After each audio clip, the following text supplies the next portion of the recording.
A esta hora de la mañana llegan las conversaciones que importan en Cuatro Cabezas. Ya estamos acostumbrados que el mes de febrero ya no es el mes inocuo, el mes donde no pasa nada. Al contrario, hace mucho febrero que la situación política en nuestro país está álgida, está arriba. Y bueno, tuvimos acá en este micrófono incendio, la muerte del expresidente, un secuestro de un militar que todavía no sabemos cuáles son los últimos móviles de ese secuestro. Y para conversar de esa actualidad y de lo que parte ahora en marzo, sobre todo en temas legislativos, estamos con el diputado Andrés Givanet, presidente de Amarillo. Diputado, muy buenos días. Buenos días, Quique, ¿cómo estás? Muy bien, diputado. Oiga, a ver, partamos por lo último noticioso, esta muerte, este secuestro atípico, sí, como se dice, del militar venezolano. ¿Cuál es su percepción de los hechos? Porque todavía quedan preguntas por responder, ¿no? Sí, o sea, hay dos cosas. Primero, lo general, que es el tema de fondo, ¿no? Que tiene que ver con no podemos acostumbrarnos a esta situación. O sea, estamos en una situación extremadamente gravísima. Y cuando tú tienes una situación grave, tienes dos alternativas. O miras para arriba o genera una política de shock. Y creo que el gobierno no ha generado una política de shock. O sea, cuando tú tienes un problema en una casa, la gente que nos está escuchando, uno resuelve el problema. Si hay una gotera, una gotera. Si en el fondo se rompió una ventana, cambia la ventana. Pero si se quema la casa, bueno, hay que cambiar la casa completa. Lo que quiero decir es que aquí el gobierno no ha asumido que esta es una cuestión de las más graves que hemos enfrentado, yo diría, en todo el proceso democrático reciente, vale decir, los últimos 34 años. Porque lo que estamos hablando, estamos enfrentados al crimen organizado del más alto nivel. El último informe que vi que entregó el King College, para que la gente que nos está escuchando, el King College es como la ANI, pero de los británicos, ¿no? Y buena. Que trabaja, que funciona. Claro, que funciona. Y trabajan con fuentes abiertas, en fin. Y fuentes abiertas dicen que en Chile se está lavando del orden de entre 5.000 a 10.000 millones de dólares al año. Cuando tú estás lavando en Chile 5.000 a 10.000 dólares al año, millones de dólares al año, perdón, entonces estamos hablando de otra dimensión. Entonces, esa es sin fuente abierta, no estamos hablando de información secreta, en fin. Entonces, creo que el gobierno no está a la altura. Y este no es un tema que yo sea oposición, es que digamos las cosas como son. El presidente, si entendiera cuál es el problema de fondo, no se pondría a defender al PC, se pondría a trabajar hace mucho tiempo respecto de esta situación grave que es el crimen organizado, que ya está sofisticado al más alto nivel, y lo peor que empieza a avanzar, y conocemos los ejemplos, la mexicana, la colombiana, cuando empiezan a extorsionar a políticos, o si no, finalmente los matan o amenazan a su familia, amenazan jueces, amenazan fiscales, matan periodistas. Tú sabes que en México es uno de los países donde mueren muchos periodistas, claro, por denunciar esto. Entonces, exacto, entramos en una dimensión que no podemos estar en esto. Entonces, yo lo que le digo al gobierno, bueno, tómense esto en serio. Mira, si uno fuera gobierno, yo dejaría todo al lado, todo, y me concentraría fundamentalmente en esto. Y esto tiene varias balas de plata que se pueden resolver. Por ejemplo, tenemos un déficit en carabineros de un 40%. El año antepasado, Quique, egresaron 800 carabineros, pero 1.500 fueron a retiro. Este año van a egresar 1.500, pero 2.300 fueron a retiro. ¿Necesitamos una ley para eso? No, necesitamos solamente construir nuevas escuelas de carabineros.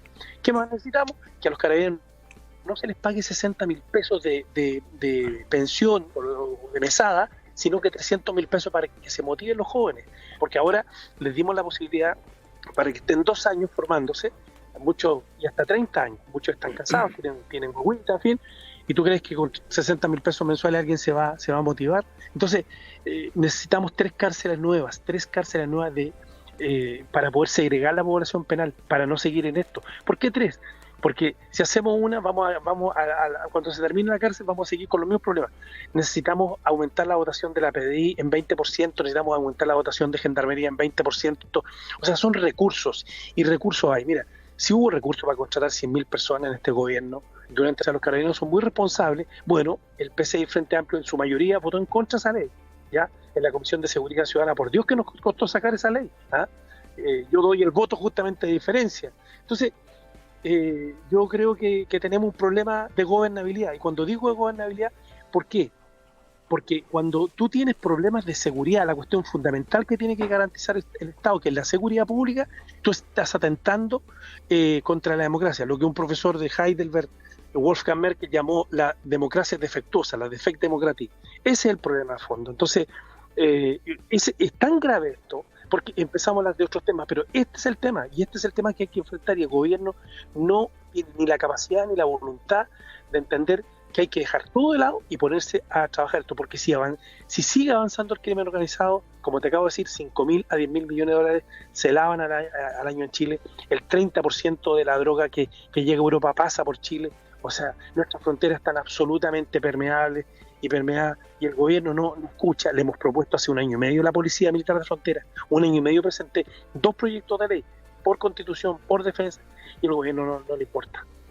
Diputado, pasemos a otro tema. ¿Cómo se viene el año legislativo? ¿Hay temas pendientes? El prioritario para el gobierno es pensiones. Están hablando del pacto fiscal. Ha habido comunicaciones más o menos erráticas, que le van a subir el impuesto a la gente que gana más de 3,2 millones.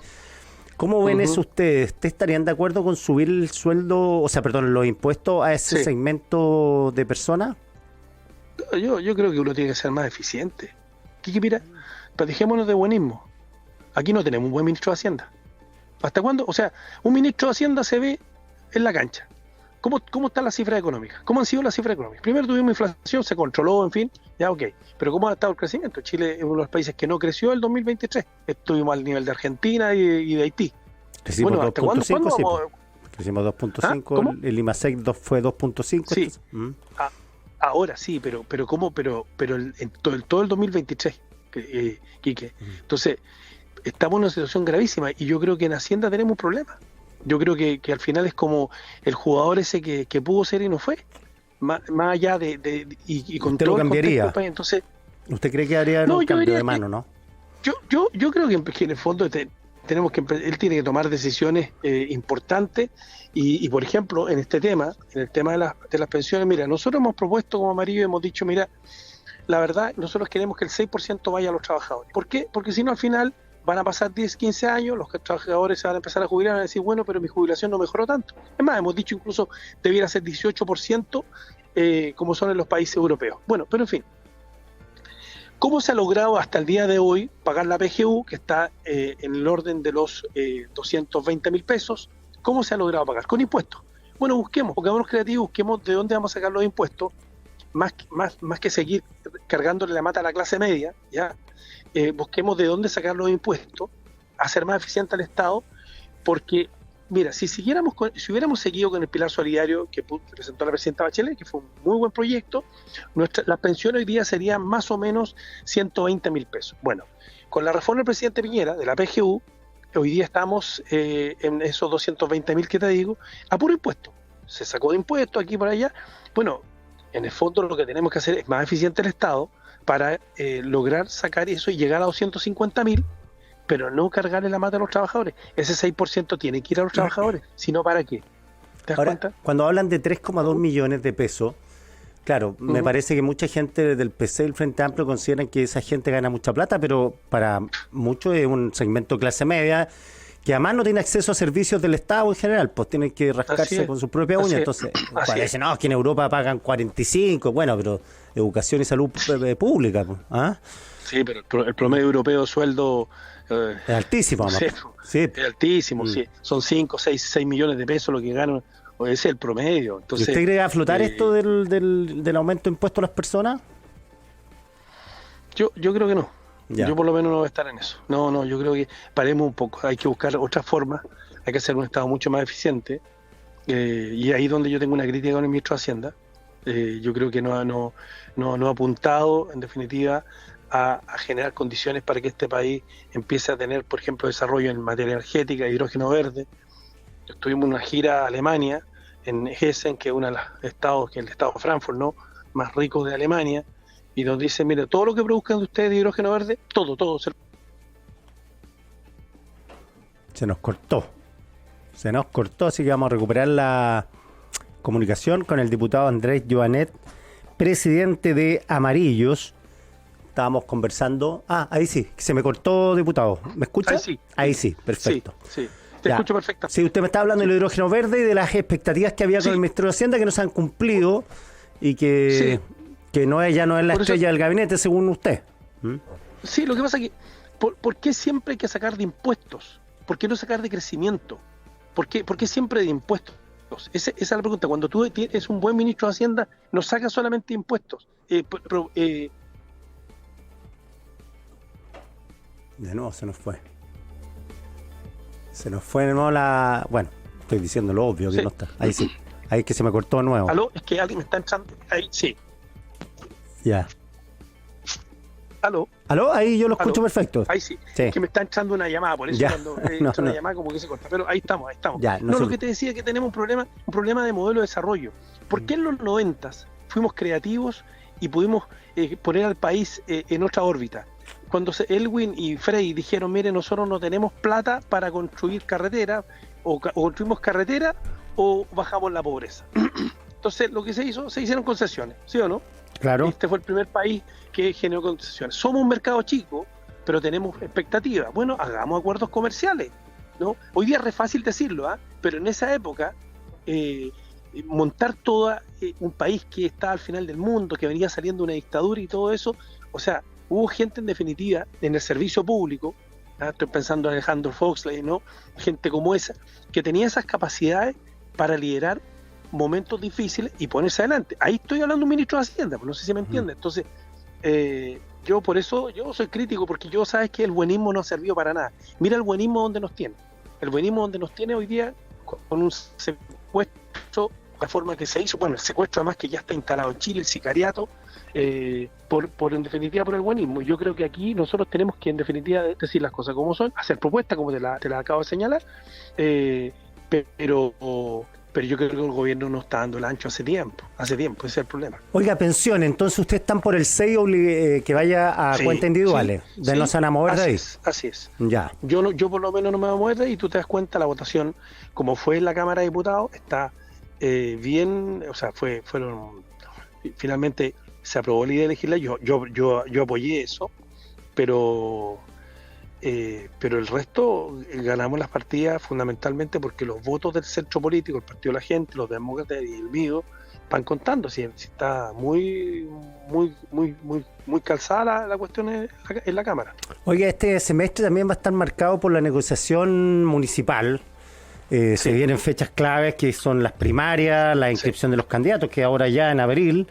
Ya, ustedes están por ir con un pacto que vaya desde Amarillo, Bópoli, Chile Vamos, Demócrata, sin republicano, o estarían abiertos a la idea esta del presidente Piñera, del expresidente Piñera, de que esto tenía que ser un frente opositor, y ahí se verían las condiciones de ese frente, si un pacto electoral, si hay omisiones o ya hay una cuestión más programática de cara a las elecciones presidenciales? Sí, yo lo primero, solo un detalle.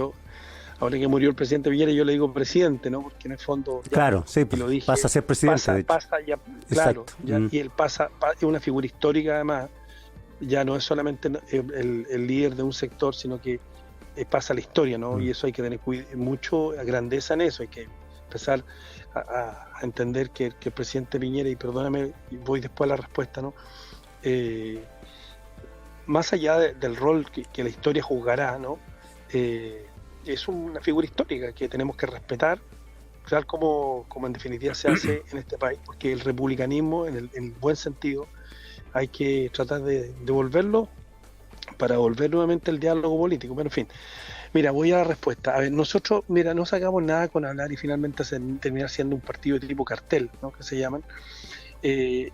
Nosotros lo que hemos estado es primero inscribir el partido en la mayor cantidad de regiones de Chile, que no es fácil hoy día, pero ya te puedo decir que estamos hoy día constituidos en los lagos, los ríos, Araucanía, Ñuble, O'Higgins, Maule, Biobío, Valparaíso ya, o sea, estamos esperando la respuesta del server, pero entregamos la firma, estamos en este minuto trabajando en Coquimbo y en Atacama, y esperamos, porque ha sido un tremendo esfuerzo, poder inscribir la metropolitana antes de abril.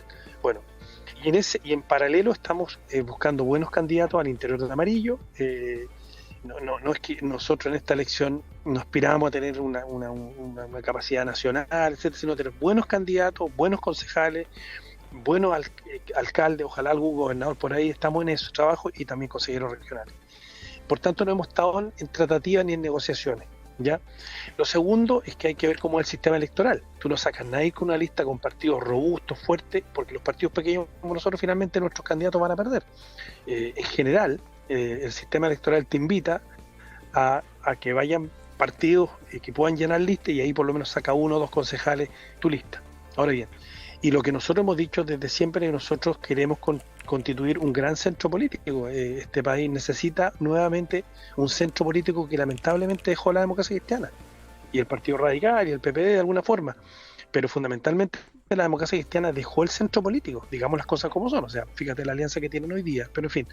Entonces, nosotros aspiramos a mediano y largo plazo a hacer eso. No sacamos nada en engolosinarnos hoy día en la política del candy. Te chupa el candy, se te va el candy, se te termina el tiro, es dulce en el momento, sino que lo importante es, para que justamente el día de mañana logremos acuerdo, es que se necesita un partido fuerte en el centro, y eso aspira a ser de amarillos. Ya, y con republicanos, irían o es impensado? Es que a ver, primero que todo, nosotros lo hemos dicho, es difícil con los extremos, ya hemos dicho eso, pero más allá de eso, nosotros hoy día no tenemos una definición en materia de pactos electorales, y tengo que ser muy responsable, porque soy presidente de un partido que, si bien es pequeño, pero ha ido creciendo y tiene impacto en la opinión pública, fundamentalmente porque hemos ido consolidándonos en el centro político. Ahora bien, nosotros esa definición la vamos a tomar seguramente la primera semana de abril, en lo que se llama el Encuentro Nacional, que es nuestro órgano máximo para el tipo de decisiones políticas.